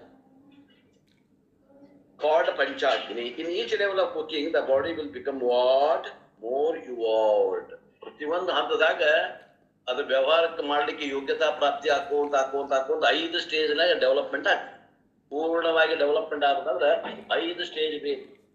More evolved, and after going through the 5th Agni, this minute physical body becomes usable. 5 ಅಗ್ನಿಗಳಲ್ಲಿ ಸಂಸ್ಕಾರ ಹೊಂದಿದ ನಂತರ ಈ ಏನದ ಸೂಕ್ಷ್ಮ ಶರೀರ, ಈ ಸೂಕ್ಷ್ಮ ಶರೀರ ವ್ಯವಹಾರ ಮಾಡಕ್ ಉಪಯೋಗ ಸಿಗ್ತದ ಕೈ. ವ್ಯವಹಾರಿಕ ಶರೀರಂ ಅಂತಾರ. And what are the Panchagnis? They are mentioned. I will enumerate. The first one is called Swarga. ಒಂದೇದು ದ್ಯುಲೋಕ ಅಂತ ನೋಡ್ರಿ ಕೆಲವೊಂದು ಬುಕ್ನಾಗ. ದ್ಯುಲೋಕ ಅಂತ ಸ್ವರ್ಗ ಅಂತ ತಿಳ್ಕೊಡ್ರಿ. This jiva straight away, not in all cases, in some cases, straight away goes to Swarga Agni. ಸ್ವರ್ಗ ಅಗ್ನಿ ಹೋಗ್ತಾನ. ಎಲ್ಲ ಜೀವಿಗಳಲ್ಲ, ಕೆಲವೊಂದು ಜೀವಿಗಳು ಅಂತ ಹೇಳ್ತಾರೆ. Each one is called Agni, the Swarupa Agni, the Swarna, the Swarga Agni, first cooking of minute physical body takes place. ಈ ಸೂಕ್ಷ್ಮವಾದಂತ ಏನು ಶರೀರ ಅದ ಇದರದ್ದು ಅಲ್ಲಿ ಏನಾಗ್ತದ? ಪಕ್ವತೆ ನಡೀತದೆ. ಎಲ್ಲೇ ಒಂದೇದು ಅಗ್ನಿ, ಎಲ್ಲೇ ಅಗ್ನಿ, ಒಂದೇ ಅಗ್ನಿ ಯಾವುದು? ಸ್ವರ್ಗ ಅನ್ನುವಂತ ಅಗ್ನಿ. And the body evolved to the second level. ಅಲ್ಲಿ 2ನೇ ಹಂತಕ್ಕೆ ಅದು ತಯಾರಾಗಿ ಬರ್ತದೆ. The second Agni is called Megha Agni. 2ನೇದಕ್ಕೆ ಏನಂತಾರೆ? ಮೇಘ. ಮೇಘ ಅಂದ್ರೆ ಮೋಡ. ಅಲ್ಲಿ ಹೋಗಿ ಅದು ಏನಾಗ್ತದೆ? ಅದು ಪರಿಪಕ್ವ ಆಗ್ತದೆ. From the heaven it comes to cloud. Heaven ಅಂದ್ರೆ ಸ್ವರ್ಗ. ಸ್ವರ್ಗ ಲೋಕದಿಂದ ಎಲ್ಲಿ ಹೋಗ್ತದೆ ಅಂದ್ರೆ ಮೇಘ ಅಗ್ನಿ ಬರ್ತದೆ. ಸ್ವರ್ಗ ಅಗ್ನಿ, ಮೇಘ ಅಗ್ನಿ. ದ ಥರ್ಡ್ ಒನ್ ಈಸ್ ಭೂಮಿ ಅಗ್ನಿ, ಭೂಮಿಗೆ ಬರ್ತದೆ. ದ ಫೋರ್ತ್ ಒನ್ ಈಸ್ ಪುರುಷ ಅಗ್ನಿ, ದ ಮೇಲ್ ಪರ್ಸನ್, ಗಂಡ್ಮಗ, ವಯಸ್ಸಿನ ಗಂಡ್ಮಗ, the male person, the male human being. And fifth Agni is, you can guess, the female human being is the fifth Agni. ಆ ಜೀವಿ ಈ ಕ್ರಮದಲ್ಲಿ ಹಾಸಿ ಬರ್ತಾನ, ತಂದೆಯಿಂದ ತಾಯಿಗೆ. And once it has cooked in the womb of the mother, ತಾಯಿ ಹೊಟ್ಟಿಯೊಳಗ ಅದು ಪರಿಪಕ್ವ ಆತ 9 ತಿಂಗಳ 9 ದಿನ ಆದ ನಂತರ the body which was there before in father, before that it was in clouds, before that it was in heaven, before it was in all the earlier yajna, once it goes through all the 5 stages, the jiva is not born, but the body has become functionable and useful. ಜೀವ ಹುಟ್ಟಿಲ್ಲ, ಜೀವಿ ಯಾವಾಗಲೂ ಅದಾನ. ಈ ಸ್ಥೂಲ ಶರೀರ ವ್ಯವಹಾರಕ್ಕೆ ಯೋಗ್ಯ ಆಯಿತು. ಆತ್ಮೀಯರೇ ತಿಳ್ಕೊಡ್ರಿ. And the 10th and the 9th mantra onwards, Chandogya Upanishad this elaborately. In the Brahma Sutra, it is still more elaborate. Each stage, then this stage gets. ಇದನ್ನ ವಿಶೇಷವಾಗಿ ಎಲ್ಲಿ ಹೇಳ್ಯಾರೋ ಅಂತ ಮಾತನ್ನ ಹೇಳಕತ್ತಾರಪ್ಪ. ಚಾಂದೋಗ್ಯ ಉಪನಿಷತ್ನಲ್ಲಿ ಬಹಳ ಡಿಟೇಲ್ ಆಗಿ ಹೇಳ್ಯಾರ. ಚಾಂದೋಗ್ಯ ಉಪನಿಷತ್ತನ್ನ ಅಭ್ಯಾಸ ಮಾಡೋದಾದ ನಾವು. ಆ ನಂತರ ಬ್ರಹ್ಮಸೂತ್ರದಲ್ಲಿ ಕೂಡ ಇದನ್ನ ಬಹಳ ವಿಶಾಲವಾಗಿ ಹೇಳ್ಯಾರ ಈ ವಿಷಯ. ಅಲ್ಲಿ ಉಪನಿಷತ್ತಾಗಿ ಹೇಳ್ಯಾರ ಅಂತಂದ್ರೆ ಇದು ವಾಣಿ, ಈಶ್ವರನ ವಾಣಿ ಇದು. ಮತ್ತೆ ಇದನ್ನ ನಂಬೇಬೇಕು. ಮತ್ತೆ ಇದಕ್ಕಾಗಿ ಗ್ಯಾರಂಟಿ ಆಗ್ತದೆ, ಇದ್ರಲ್ಲಿ ಏನು ಸಂಶಯ ಇಲ್ಲ. ಇದು ಪುರುಷ ಬುದ್ಧಿಯಿಂದ ಹುಟ್ಟಿದಂತ ಶಾಸ್ತ್ರ ಅಲ್ಲ, ಇದು ವೇದ. ಆದ್ದರಿಂದ ನಮಗ್ ಗೊತ್ತಿಲ್ಲದೆ ಇರುವಂತದ್ರಾಗ ನಾವು ನಮ್ಮ ಬುದ್ಧಿಯನ್ನು ಉಳಿಸಕ್ ಹೋಗ್ಬಾರ್ದು. ವೇದ ಪ್ರಮಾಣ ಏನ್ ಹೇಳ್ತೈತಿ ಅದನ್ನ ನಾವು ಹಿಕ್ಕಿ ತೆಗದಾರ ಅವರು, ಅದನ್ನ ಆರಿಸಿ ತೆಗದಾರ, ಅದನ್ನ ಏನೈತಿ ಅದನ್ನ ಒಪ್ಕೊಂಡು ನಾವು ಹೋಗ್ಬೇಕು. ಅದ ಹಂಗ ಆಗ್ತದೆ. ಇವು ಪಂಚಾಗ್ನಿ ವಿದ್ಯೆ ಅಂತ. ಸೋಮಃ, ವೃಷ್ಟಿ, ಅನ್ನಂ, ಬೀಜಂ, ಪ್ರಜಾ. And even the body gets cooked at each level, it gets a new name also. Just as we call seed, plant, a tree. Similarly, the body also, when comes out of each stage, it gets a new name also. ಯಾವ್ಯಾವಾಗ ಈ 5 ಅಗ್ನಿಯೊಳಗೆ ಹಾಸಿ ಬಂದಾಗ, ಒಂದೊಂದು ಅಗ್ನಿ ಒಳಗೆ ಹೋಗಿ ಬಂದಾಗ ಅದಕ್ಕೊಂದು ಹೆಸರು ಬೇರೆ ಬೇರೆ ಬರ್ತದೆ.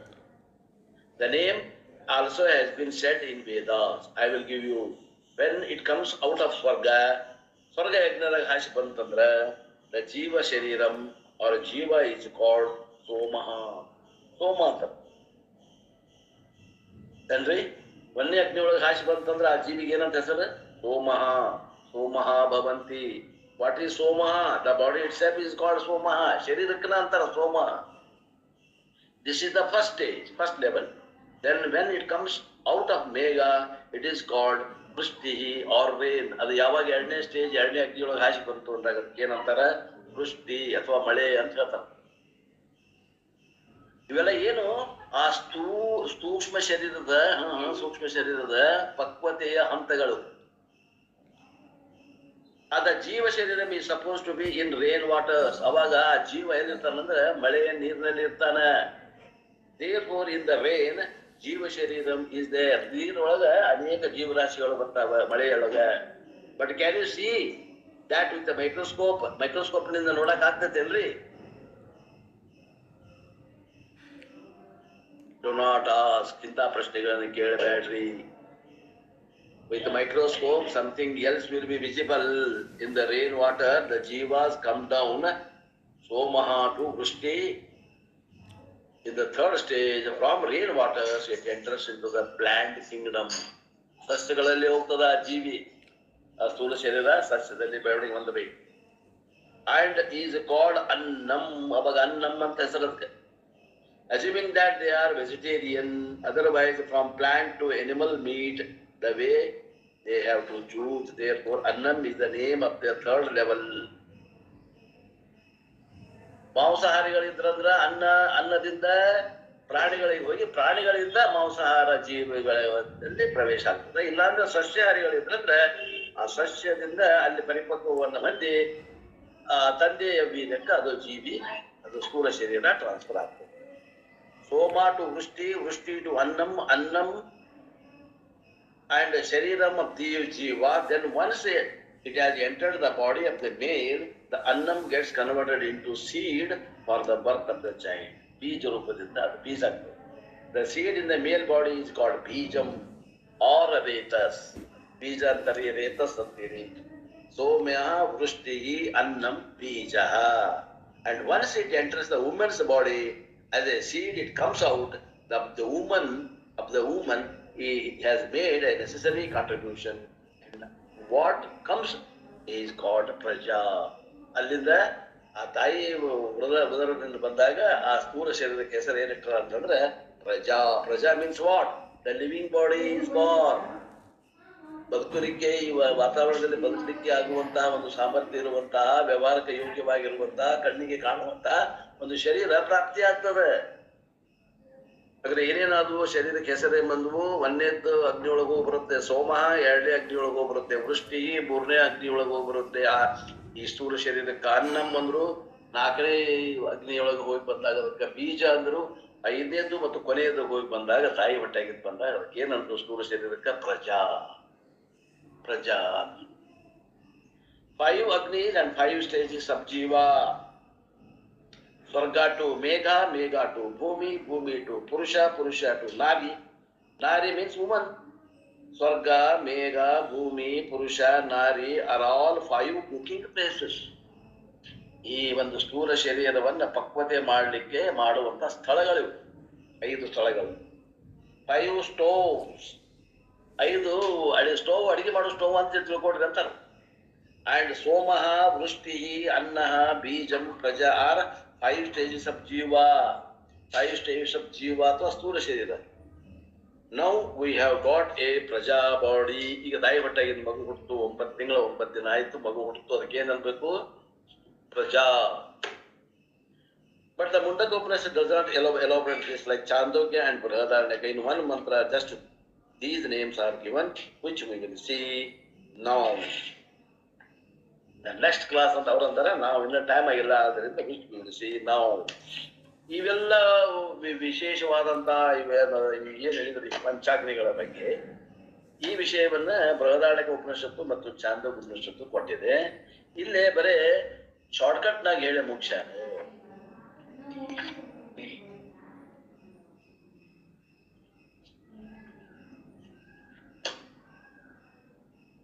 Praja Utpatti. In this section, the Srishti or creation is presented originating from Ishvara, who is none other than Brahman plus Maya. ಈ ಒಂದು ಖಂಡದಲ್ಲಿ ಸೃಷ್ಟಿ ಉತ್ಪತ್ತಿಯನ್ನು ಹೇಳಕತ್ತ. ಸೃಷ್ಟಿ ಉತ್ಪತ್ತಿ ಯಾರಿಂದ ಆತು ಅಂತಂದ್ರ ಆ ನಿರಾಕಾರ ಬ್ರಹ್ಮತತ್ವ ಮತ್ತು ಮಾಯೆ ಎಬ್ಬರು ಕೂಡಿ ಸೃಷ್ಟಿಯನ್ನು ಉತ್ಪತ್ತಿ ಮಾಡಿದರು. The entire creation has originated. ಎಲ್ಲ ಸೃಷ್ಟಿ ಅನ್ನುವಂಥದ್ದು ಏನು ಗೊತ್ತು. And Upanishad mentions a few of them at random. ಉಪನಿಷತ್ತು ಈ ಸೃಷ್ಟಿ ಪ್ರಕ್ರಿಯೆ ಹೇಳ್ತದ ರ್ಯಾಂಡಮ್ ಅಂದ್ರ ತನ್ನ ಮನಸ್ಸಿಗೆ ಬಂದಂಗೆ ಹೇಳ್ತದ, ಕ್ರಮವಾಗಿ ಹೇಳೋದಿಲ್ಲ ಒಂದು. ಆಮೇಲೆ ಕೆಲವೊಂದು ಉಪನಿಷತ್ತುಗಳು 3 ಭೂತಗಳ ಉತ್ಪತ್ತಿಯನ್ನು ಹೇಳ್ತದೆ, ಕೆಲವೊಂದು ಉಪನಿಷತ್ತುಗಳು 5 ಭೂತಗಳನ್ನು ಹೇಳ್ತದೆ. ಆದ್ದರಿಂದ ಇದ್ರಾಗ ಯಾಕೆ ಹಿಂಗೆ ಹೇಳಾಗತ್ತೈತಿ ಅಂದ್ರ ಉತ್ಪತ್ತಿಯನ್ನ ಹೇಳುವುದು ಉದ್ದೇಶ ಅಲ್ಲ, ಅಧ್ಯಾರೋಪ ಮಾಡೋದು ಉದ್ದೇಶ ಐತೆ ಅಂತ ತಿಳ್ಕೊಳ್ಳಿ ಅನ್ನೋದಕ್ಕೆ ಹಿಂಗೆ ಹೇಳ್ತದೆ. ಸ್ಥೂಲವಾಗಿ ಕಾಣುವಂತ 5 ಪಂಚಭೂತಗಳಲ್ಲಿ 2 ಸೂಕ್ಷ್ಮ ಭೂತಗಳು ಕಣ್ಣಿಗೆ ಕಾಣಂಗಿಲ್ಲ, 3 ಭೂತಗಳು ಕಣ್ಣಿಗೆ ಗೋಚರದಾವ. ಪಂಚೀಕರಣ ಆದ್ಮೇಲೂ ಕೂಡ ಏನದ 2 ಭೂತಗಳು ಆಕಾಶ ಮತ್ತು ವಾಯು ಕಣ್ಣಿಗೆ ಗೋಚರ ಇಲ್ಲವು. ಆದ್ರಿಂದ ಕೆಲವೊಂದು ಚಾಂದೋಗ್ಯ ಉಪನಿಷತ್ನಲ್ಲಿ 3 ಸೃಷ್ಟಿ ಹೇಳ್ತಾರೆ. ಪೃಥ್ವಿ ಅಪ್ತೇಜ್ ವಾಯು ಆಕಾಶದ ಉತ್ಪತ್ತಿ ಹೇಳುವುದಿಲ್ಲ. ಆಮೇಲೆ ತೈತ್ರಿ ಉಪನಿಷತ್ತಲ್ಲಿ ತಸ್ಮಾತ್ ಯತಸ್ಮಾತ್ ಆತ್ಮನ ಆಕಾಶ ಸಂಭೂತ ಆಕಾಶಾತ್ ವಾಯು ವಾಯುರಗ್ನಿ ಅಗ್ನಿರಾಪ ಅದ್ಯ ಪೃಥ್ವಿ ಪೃಥ್ವಿಯಾತ್ ಅನ್ನಂ ಅನ್ನಾತ್ ಪುರುಷ ಅಂತಕೊಂಡು ಹೇಳೋ ಮುಂದೆ 5 ಭೂತಗಳ ಉತ್ಪತ್ತಿಯನ್ನು ಹೇಳ್ತಾರೆ. ಆದ್ದರಿಂದ ಆತ್ಮೀಯರೇ, ಸೃಷ್ಟಿ ಹೇಳುವಂತಹದ್ದು ಉದ್ದೇಶ ಉಪನಿಷತ್ತದ ಇಲ್ಲ, ಅಧ್ಯಾರೋಪ ಮಾಡೋದು ಉದ್ದೇಶ ಇರುವುದರಿಂದ ಅಧ್ಯಾರೋಪ ಮಾಡೋದು ಎದಕ್ಕೆ ಅಂದ್ರೆ ಅಪವಾದ ಮಾಡೋದಕ್ಕೆ. ಮದ್ದಿನ ಹಾನಿ ತಯಾರು ಮಾಡ್ಯಾರ. ಎದಕ್ ತಯಾರು ಮಾಡ್ಯಾರ? ಅದನ್ನ ಸುಡಾಕ್ ತಯಾರು ಮಾಡ್ಯಾರ. ಅದು ಸೊಟ್ಟದ ಬಾಲನ್ ಸೊಟ್ಟಾಗೈತಿ, ಸೊಟ್ಟಾಗೈತಿ ಅಂದ್ರೆ ಸುಡಾಕ ತಯಾರು ಮಾಡಿದ್ದದ. ಅದಕ್ಕೆ 3 ಭೂತ ಹೇಳಿದ್ರದನ್ನ 5 ಭೂತ ಹೇಳಿದ್ರದ ಏನು ಅನ್ನುವಂಥದ್ದು ತಾತ್ಪರ್ಯ. ಪ್ರಾರಂಭಿಕವಾಗಿ ಸೃಷ್ಟಿ ಪ್ರಕ್ರಿಯೆ ಮೊದಲ ಕೇಳೋರಿಗೆ ಸಿಸ್ಟಮೆಟಿಕ್ ಐತ್ರಿ ಶಾಸ್ತ್ರ ಅನ್ನಿಸ್ತು. ಆದ್ರೆ ಶಾಸ್ತ್ರದ ಉದ್ದೇಶ ಬೇರೆ ಇದೆ, ಅದನ್ನು ತಿಳ್ಕೊಳ್ಳಿಕ್ಕೆ ಪ್ರಯತ್ನ ಮಾಡ್ಬೇಕು. Associated things are mentioned. First, the Hiranyagarbha ಉತ್ಪತ್ತಿ was pointed out. ಸಮಷ್ಟಿ ಸೂಕ್ಷ್ಮ ಶರೀರ ಉತ್ಪತ್ತಿ ಆಗ್ತದೆ ಮೊದಲೇ. ಅದಕ್ಕೆ ಏನಂತಾರ? ಸಮಷ್ಟಿ ಸೂಕ್ಷ್ಮ ಶರೀರಕ್ಕೆ ಹಿರಣ್ಯಗರ್ಭ ಉತ್ಪತ್ತಿ. ಹಿರಣ್ಯಗರ್ಭ ಉತ್ಪತ್ತಿಯನ್ನ ಮೊದಲು ಹೇಳ್ತಾವ ಸೃಷ್ಟಿ. ದೆನ್ ವಿರಾಟ ಸೃಷ್ಟಿ ವಾಸ್ ಪಾಯಿಂಟೆಡ್ ಔಟ್. ವಿರಾಟ ಉತ್ಪತ್ತಿ ಹೇಳ್ತಾರೆ. ಸೂಕ್ಷ್ಮ ಆದ್ಮೇಲೆ ಸ್ಥೂಲ ಈ ಶರೀರ ಉತ್ಪತ್ತಿ. ಸಮಷ್ಟಿ ಸ್ಥೂಲ ಶರೀರ ಸಮಷ್ಟಿ pointed out. Now all the individuals living beings are mentioned in the 5th mantra, which we were seeing in the last class. The cycle of birth and death of a human being is pointed out. ಮನುಷ್ಯ ಜೀವಿ ಶರೀರ ಹೆಂಗ್ ಹುಟ್ಟುತ್ತದೆ, ಹೆಂಗ ಪಂಚಾಗ್ನಿ ಮೂಲಕ ಅದರದು ಪರಿಪಕ್ವತೆ ನಡೀತದ 5 ಹಂತದಲ್ಲಿ ಅನ್ನುವಂಥದ್ದನ್ನು ಹೇಳಿತ್ತು. Only in one case particular jiva it is not universally applicable, but one sample is mentioned, which I was explaining in the last class, based on Panchagni Vidya, very elaborate discussed in Chandogya Upanishad 5th chapter, Brihadaranyaka Upanishad 4th and 6th chapter, and Brahma Sutra 3rd chapter. ಈ ವಿಷಯ ಪಂಚಾಗ್ನಿ ವಿಷಯ ಎಲ್ಲೆಲ್ಲಿ ಬಂದದ ಅಂತಂದ್ರೆ ಬರ್ಕೊಡ್ರಿ. ಚಾಂದೋಗ್ಯ ಉಪನಿಷತ್ತಿನ 5ನೇ ಅಧ್ಯಾಯ, ಬೃಹದಾರಣ್ಯಕ ಉಪನಿಷತ್ತಿನ 4 ಮತ್ತು 6ನೇ ಅಧ್ಯಾಯ ಮತ್ತು ಬ್ರಹ್ಮಸೂತ್ರದಲ್ಲಿ 3ನೇ ಅಧ್ಯಾಯ. ಅಲ್ಲೇ ಈ ಪಂಚಾಗ್ನಿ ವಿದ್ಯೆಯನ್ನ ಬಂದದ. These details are given. At the time of cremation itself, the jiva loses the current body to Agni. ಯಾವಾಗ ಅದಕ್ಕೆ ಸಂಸ್ಕಾರ ಕೊಡ್ತಾರೋ, ಸ್ಮಶಾನಕ್ಕೆ ಒಯ್ದು ಆ ಸಂಸ್ಕಾರ ಕೊಟ್ಟಾರ ಅಗ್ನಿಯೊಳಗೆ ಹಾಕ್ತಾರೋ, ಅವಾಗ ಏನಾಗ್ತದ, ಈ ಶರೀರ body is handed over to Agni Bhagavan is supposed to give the next physical body to minute form. ಆ ಅಗ್ನಿ ದೇವ ಒಂದು ಸೂಕ್ಷ್ಮವಾದಂತಹ ಶರೀರವನ್ನು ಕೊಡ್ತಾನೆ. ಯಾವ್ದಕ್ಕ? ಆ ಸೂಕ್ಷ್ಮ ಶರೀರಕ್ಕೆ ಒಂದು ಸ್ಥೂಲ ಶರೀರ ಕೊಡ್ತಾನೆ, ಅದು ಕೂಡ ಸೂಕ್ಷ್ಮ ಇರ್ತದೆ. At the time of cremation itself, jiva loses the current body to Agni, and Agni Bhagavan is supposed to give a next physical body to micro form. ಅವರ ಪ್ರಾರಬ್ಧವನ್ನ ನೋಡಿ ಸಂಚಿತದಾಗಿ ಯಾವ ಕರ್ಮ ಉದ್ಯುಕ್ತಾಗಿ ಫಲ ಕೊಡಾಕ ಅದನ್ನ ನೋಡ್ಕೊಂಡು ಮುಂದಿನ ಶರೀರ ಸಿಗ್ತದೆ. ಯಾವ ಕೊಡವ? ಅಗ್ನಿದೇವ ಕೊಡ್ತಾರೆ. That physical body along with the ಜೀವ ಕನ್ಸಿಸ್ಟಿಂಗ್ ಆಫ್ ಸೂಕ್ಷ್ಮ ಶರೀರ, ಕಾರಣ ಶರೀರ, ಚಿದಾಭಾಸ, with that gross body in one minute form goes through 5 stages.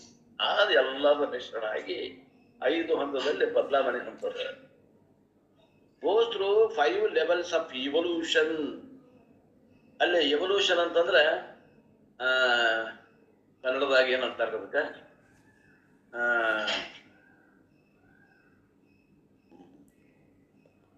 ಬೆಳೆದು ಬರ್ತದೆ. 5 ಹಂತದಲ್ಲಿ ಬೆಳೀತದೆ ಮಗು. Finally becomes the next body. ಅವಾಗ ಮುಂದಿನ ಶರೀರ ಪ್ರಾಪ್ತಿ ಆಗ್ತದೆ. The 5 stages are enumerated in the last class. ಆ 5 ಸ್ಟೇಜ್ಗಳನ್ನ ಈಗ ಹೇಳಿದ್ದಾರೆ. ಯಾವ್ಯಾವ 5 ಶರೀರ? ಒಂದು ಸ್ವರ್ಗ, ಒಂದು ಮೇಘ, ಇದು ಅಗ್ನಿಗಳು. ಒಂದು ಸ್ವರ್ಗ ಅಗ್ನಿ, ಒಂದು ಮೇಘ ಅಗ್ನಿ, ಒಂದು ಭೂಮಿ ಅಗ್ನಿ, ಒಂದು ಪುರುಷ ಅಗ್ನಿ, ಒಂದು ನಾರಿ ಅನ್ನುವುದು. The heaven, the cloud, the earth and the male and the female. ಇದು translation. When the body goes through these 5 stages, the body evolves gradually. ಸೂಕ್ಷ್ಮವಾಗಿ ಈ ಶರೀರ ಬೆಳೀತದ. ಬೆಳೆದು ಅದು ವ್ಯವಹಾರಕ್ಕೆ ಯೋಗ್ಯ ಆಗುವುದು ಬೆಳೀತದ. ವಿಕಾಸ ಅಲ್ರಿ, ವಿಕಾಸ. Darwin theory of evolution. ವಿಕಾಸ ಬರೋಬರ್. ಇವಾಲ್ವ್ ಅಂದ್ರೆ ವಿಕಾಸ. ಉತ್ಕ್ರಾಂತಿ.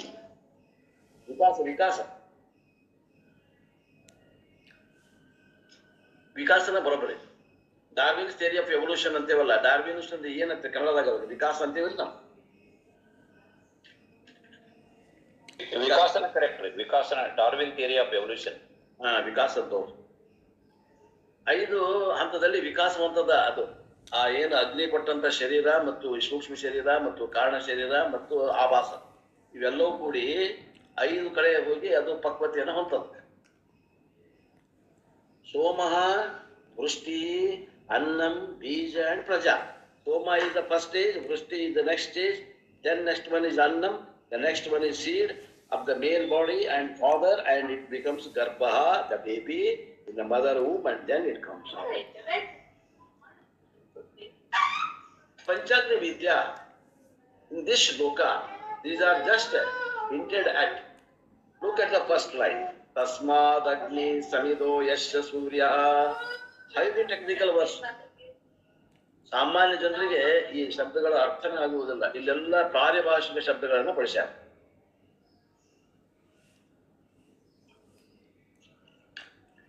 ತಸ್ಮಾದ್ ಅಗ್ನಿ ಸಮಿದೋ ಯಶ್ಯ ಸೂರ್ಯ ಸೋಮಾತ್ ಪರ್ಜನ್ಯಯ ಓಷಧಯ ಪೃಥಿವ್ಯಾಮ್. Highly technical verse is there because words have got a special meaning. Dictionary meaning will not work. Dictionary ತೆಗೆದು ನೋಡಿ ಹೇಳ್ತೀನಿ ನಾನು ಪಂಡಿತ ಇಲ್ಲಾಂದ್ರೆ ಏನಾದ್ರಿ ನಾ ಬುಕ್ ಅದ ನನ್ನ ಕಡೆ dictionary meaning of no use. ಈ ಪರಂಪರೆ ಒಳಗೆ ಏನು ಅರ್ಥ ಮಾಡ್ಯಾರ ಚರ್ಚೆ ಮಾಡಿ ಅದನ್ನ ಅರ್ಥ ಮಾಡಿಬಿಡ್ತಾರೆ. ಆ ಅರ್ಥವನ್ನು ತಗೋಬೇಕು. ದ ವರ್ಡ್ಸ್ ಅಗ್ನಿ ರೆಫರ್ಸ್ ಟು ಸ್ವರ್ಗ ಲೋಕ. ಇಲ್ಲಿ ಅಗ್ನಿ ಅಂದಾರೆ ಅದಕ್ಕೆ ಏನಿರ್ಬೇಕು? ಸ್ವರ್ಗ ಲೋಕ, ದ್ಯೂಲೋಕ. Which is called Agni in Panchagni Vidya. What type of Swarga Loka it is? Yasya Samidaha Suryaha. Yasya Samidaha Surya andra for which the illumining principle is Surya. ಯಾವ ಸ್ವರ್ಗಕ್ಕೆ ಆ ಸ್ವರ್ಗ ಅನ್ನುವಂಥದ್ದು ಯಾವ ಭಗವಂತನ ತಲೆ ಐತಿಯೋ ಆ ಭಗವಂತನಿಗೆ ಕಣ್ಣುಗಳಾದಂಥವು ಯಾವ ಸೂರ್ಯ ಮತ್ತು ಚಂದ್ರ ಅಂತ ಹೇಳಿವಲ್ಲ, ಹಂಗ illumining principle is Surya Bhagavan. That is the first stage. Then the second line, Somat Parjanyaha. Somaninda Parjanya. Parjanyaha means the second stage. Parjanya means Megha. Somat Parjanya. Parjanyaha is the second stage. Parjanya means Megha. Oshadaya Prithvivyam. Prithvi is the third stage. The Bhumi. Puman Retaha. Then the Puman is the fourth stage. Male body.